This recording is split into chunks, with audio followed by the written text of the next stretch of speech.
அன்பு உடன்பிறப்புகளே,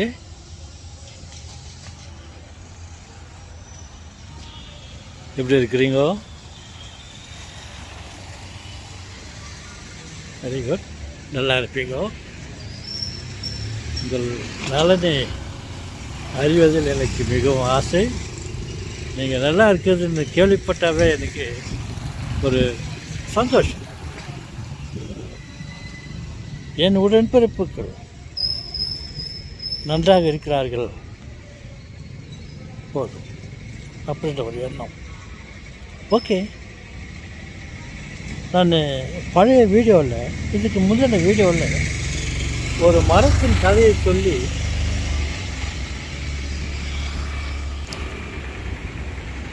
கடவுள் நம்மை எப்படி காப்பாற்றுகிறார் பாருங்கள். ஒன்று அழிந்தாலும் மற்றொன்றை கொடுத்து நம்மை ஆதரிக்கிறார், பாதுகாக்கிறார் என்று நான் சொன்னேன்.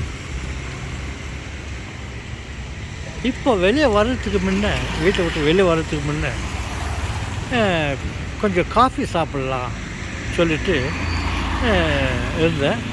காஃபி தூள் இல்லை, சரி வெறும் பால் மட்டும் காய வச்சுட்டு அதை வச்சுட்டு அதில் கொஞ்சோண்டு சர்க்கரை போட்டு அதை கலக்கிட்டு அதை குடிக்காமல் ஏதோ வேறு வேலையெல்லாம் செய்துட்டு கொஞ்ச நாள் அதை அப்படியே விட்டுட்டேன். அப்புறம் பார்த்தா டேபிள் மேலே காஃபி பால் இருந்துச்சு. அதை சாப்பிடாம விட்டுக்கிறோமே சொல்லி பார்த்தாக்கா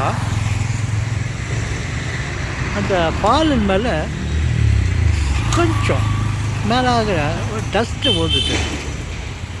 இந்த வீட்டு எதிரில் டிராஃபிக் ஜாஸ்தி, அதில் சிறு அளவுக்கு டஸ்ட்டு ஊழுது. அந்த டஸ்ட்டு ஊழுதுக்குது.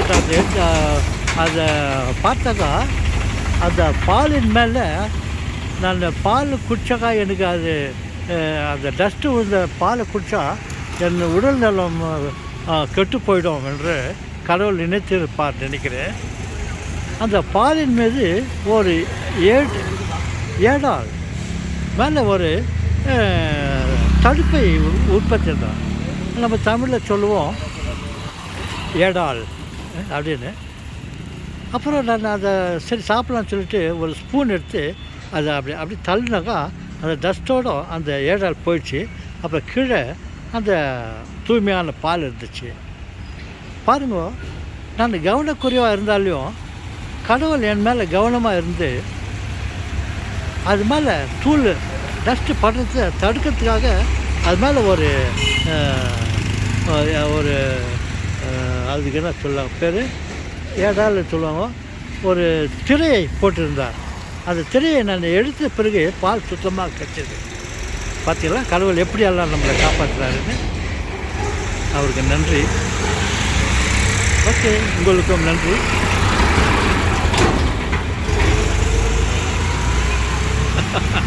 என் வீட்டின் எதிரிலே எத்தனை வாகனங்கள் சென்று கொண்டே இருக்கிறது பாருங்கள்.